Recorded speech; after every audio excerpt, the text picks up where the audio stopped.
大家好，我是秋平，我现在在山西太行山这里。这2年我们看到了一些古村落以及一些大院，基本上都是明清时期的几百年的历史。如果能够看到上千年的，那就非常幸运了。不过今天呢，更幸运，在这个太行山里面有一座3000多年的古村落。这个3000年的历史，那个时候还是奴隶制社会了。我们眼前看到的就是谢氏城堡，地处山西太行山南巅。谢氏城堡的起源非常早啊，可以追溯到公元前的西周，到现在差不多有3000多年。据世代传承和现有资料考证，谢氏城堡大概是一个周宣王为他那个诸侯王修建的。他当时凭借着政治地位，运用古代堪舆学理论，在太行山南巅选择了左青龙、右白虎、上朱雀、下玄武的风水宝地。因为在古代建城、建宫殿、建陵墓，他们都会运用这些理论来选择地方，从而呢因地制宜，依地就势，随形生变，从地下、屋内、房顶3位一体的完整规划了整个城堡的防御体系。因为在古代建城跟我们不一样，越早的时候他们基本上是要建成城堡式的，因为要防御嘛。那个时候一个地方隔一个地方是非常远的，他们在3000多年前没有开发，外面呢有很多野兽，他们自然要形成一个保护型的，把以人为本、全民防御的理念融入到整个建筑物的各个层面。经历了数十年，修建了一座具有立体防御网络体系和古代氏族生活形态的城堡。因为在古代基本上一个家族是生活在一起，不会说现在你一个人建一栋房子，另外一兄弟建一栋房子，基本上以前是不太现实的。它最多是在一个城堡里面，然后再分1座2座这样来。所以这个地方呢，总共有22个古建筑群落，4个三合院、7个四合院、8条胡同、8条丁字街、9个城门、6个棋盘院，总共大概是840余间房屋。谢氏城堡内设有18个连接通道，将22个院落相连，80多个室外楼梯通往2楼，180个室内楼梯连接1楼、2楼，上下畅通。整个这个城堡建筑面积15000平方米，地道及排水系统大概长度是500米，总的占地面积是3万多平方米，全部是砖木或者实木结构的2层楼，840多间房屋，上下畅通，户户贯通，院院连通，形成了一个立体防御网络体系。特别是在战乱的年代，它那个内部实行网络式联防，观察哨、瞭望口，进可攻，退可守。遇到敌匪来犯时，可以有效的从地道、屋内、屋顶以及迷宫一样的街道组织进攻或者转移。整个城堡的地上、地下融为一体，是古代冷兵器时代的防御堡垒。在谢氏城堡内还有很多文化古迹遗迹，随处可见周天子和诸侯国属性的文化遗产。现在我们就准备去这个城堡里面看一下。这个地方既可以称之是一个地主大院，也可以称之是一个城堡，同时呢也可以称之是一个村落。因为古代嘛，都是讲究家族群居式的生活。你比方说第一代主人他有5个小孩，他5个小孩每个又有几个小孩，那么他这个家族呢就越来越大，从而他们就会修建起来一个城堡。可以看到这里呢是有城墙还有城门，整个这个谢氏城堡是9个城门，它里面的街道也是非常多的。你看城墙大概有7、8米高，那就是一个防御性的。它这个里面的基本建筑有2层，从地下、屋中、屋顶都是能够进行防御的。而这里呢，应该是房屋外面的一个建筑，叫做北院。整个这个谢氏家族基本上每个院落上面都有个匾额，并且他们这个名字啊是根据古代的四书五经来取的。特别是在古代有一个易经嘛，他们这里的名字啊大部分是根据那个而来的。我们到了里面就能够看得清清楚楚。在这个城墙外面，刚才我们也看到有一个房屋，它这里是叫北院。尽管说已经是倒塌了，但是这栋建筑呢作用非常大，它是守卫这个城墙的第一道门户。就跟我们之前在西北或者是陕西那一带看到明清的城墙，它有马面，它这里作用就是这样的。比方说敌人来犯了，攻打这个城门城墙，它这个北院上面呢就可以打击来犯之敌，就是相当于是第一道的防御。那在这个地方，它还有一个名字呢，就是匾额，叫做营垒胜固。营垒是指堡垒、阵营、军营四周的防御建筑物等设施，胜固是指谨慎固守，恪谨奉职，御敌于境外。这个谢家的祖先在3000多年前已经为我们构筑了立体防御网络体系的堡垒。只要我们懂得谨慎固守的道理，防备外敌侵扰，就能御敌于城门之外。在古代呢，这个院落就是守卫城堡的营垒。从这里就进入到这个大院的里面了，全部是石砖拱券型的。那这里以前是有2道门的，进来就是一条主街道。整个这里面9座城门，算是一个非常庞大的地方。这个城墙其实是跟房屋连接起来的，上面也是有人守卫的。我估计这以前应该是有马车可以进出的。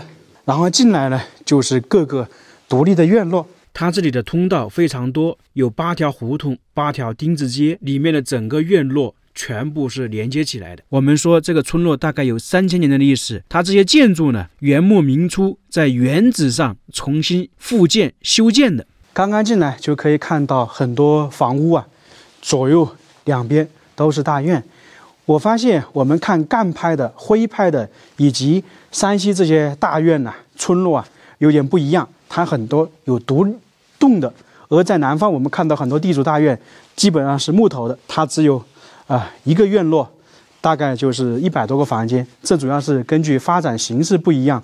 南方那些院落呢，基本上就是一个家族，它发展没多久，可能就是清朝的，最多可能就是明末清初那发展起来的。当然，它人口就相对来讲没有那么多。而在这些晋商或者是徽派传承的越久，或者说他们这个家族生意做得越大，条件越好，那古代的话人口肯定是越来越多，那自然而然的话，他们建造的房屋也就越来越多。其实是跟人口以及财力雄厚有关。我们现在看到这个院落，就是大门进来一点点的，它以前是守卫人员居住的。按照资料记载，它这里曾是3000多年前那个诸侯申伯的禁军驻守地，就相当于他的保镖。我们进去看看，现在基本上是倒塌的差不多了，非常可惜啊。明清时期，我感觉这个里面呢，也是可能守卫人员居住的，核心人员一般不会居住在靠近城门这里，大家说是不是？能够看出年代感呢，这里面还是挺大的，基本上每个院落都连通的，户户相通。你看每个房间都可以连接，然后呢又可以跟外面主巷道连接，他们的特色就是这样的。我感觉当时这里还居住了很多人，不过现在都是空空如也。他们的房屋基本上2层的。如果大家看过徽派建筑，还有这种山西的建筑，就很能够区分得出来。徽派的建筑普遍比较高，你像这里看到建筑2层高度都差不多。如果是徽派的话，同样的高度，它1楼呢大概会到这个位置，2楼相对来说就会矮一点，从而呢它就会把房屋的整体高度向上提拔。你像我们这个看起来大概是6米，如果是徽派的它就8米，下面呢放6米，上面2米。它主要是因为徽派很多男子啊去外面做生意闯事业了，留在家里的都是老幼以及小孩，所以他们为了安全着想，就会把房屋弄成了一个下面高上面低，这样的话起到保护的作用。这就是徽派建筑的一个特点呢。徽派还有一个马头墙了，这个大家都知道。在这个地方有一个匾额，现在是看不到了，以前有克主人分，它是《孙子兵法·克主人分》中记载。说到这里，我们就得说一个很好玩的。我们经常说战争呢要偷袭，要各种以胜利为手段，而在春秋战国以及在那之前打仗的话，要讲究一个贵族精神。比方说当时的那个楚国或者要跟晋国要打，他们呢就要提前说好，我们明天或者后天某一个时间段，比方说中午要打，那么就在城外列队进行打，将对将，兵对兵啊，你前进我后退，你后退我前进，这个打仗的方式就很好玩。这里又是一道城门，当时的周宣王以国家之力为当时的那个申伯以及他们的子孙后代建筑了具有立体防御网络体系的攻防城市，相互支援，信息畅通，传递自如。在这里我们就要说一下为什么会讲究信息畅通，因为在这个城堡里面有很多回音壁，比方说他在东面说一下有敌人来了，那个回音壁呢，它就会绕着整个城堡里面传递声音，因为它回音壁是一个连接着一个，就跟下面的通道一样的，所以他们这个设计理念呢，确实是非常先进。当时如果遇到敌匪来犯时，可以有效的从地道、屋内、屋顶以及迷宫一样的街道组织进攻和转移。我们经常说一个家族的传承，人是最重要的，还有一点呢，就是宗祠文化。那么大家看一下前面这个建筑呢，是不是比那个下面的建筑更高？这个就是古时候一种等级的体现。它这里呢就是宗庙，我们去很多地方村落以及大院都有祠堂，它这里呢同样不例外。不过呢，他们比其他的家族更高一点，就是它是属于诸侯出身的，就我们一开始说的贵族出身。那么他们自然是宗庙。在这个地方呢，有大宗庙和小宗庙。大宗庙就是说周天子祭祀的地方，因为这个地方是周天子选择，并且周天子以国家的力量帮他那个舅舅申伯建立的一个城堡，同时也是他们避暑的地方。那么他们夏天来了，肯定要来这里祭祀嘛。后面演变成谢家他们自己的，那同样也要祭祀的。我们从这里进去，明显的可以看得出来，它这个门都不一样，台阶一直上来，到了这里就是祭祀的场所。我们现在这里看起来不是太大，因为这个建筑呢是属于元末清治时期修建的，它是在原址上面修建的。你看这里房屋有更高一点，而这里更矮一点。其实这里呢是有一个点的，我们就以这两座房屋来比喻哈，在这个里面是有大宗庙和小宗庙。大宗庙的房屋呢，代表着周天子；小宗庙呢，是代表着他们那个谢家的祖先。那正常来讲的话，大宗庙的房屋要比小宗庙高，但是呢，恰恰相反，这个是小宗庙，这个是大宗庙。这是为什么？因为当时周天子是为申伯修建的，申伯刚好是周天子的一个舅舅，那么按照辈分来讲，舅舅肯定比外甥更高嘛。而且当时都是讲究贵族，所以当时周天子为他修建的房屋呢，就让小宗庙高一点点。这边的房屋非常多，到了这个下面呢，可能才是居住的地方。道路多，院落多，就四通八达，然后全部相连，组成了一个防御体系。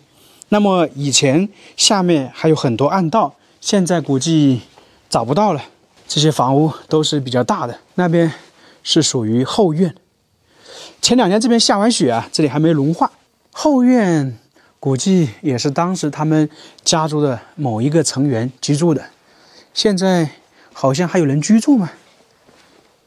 听声音听得出来，这当时的雪还下得挺大的。这里面房屋是真的多，一看到这种房屋，就是典型的山西特色。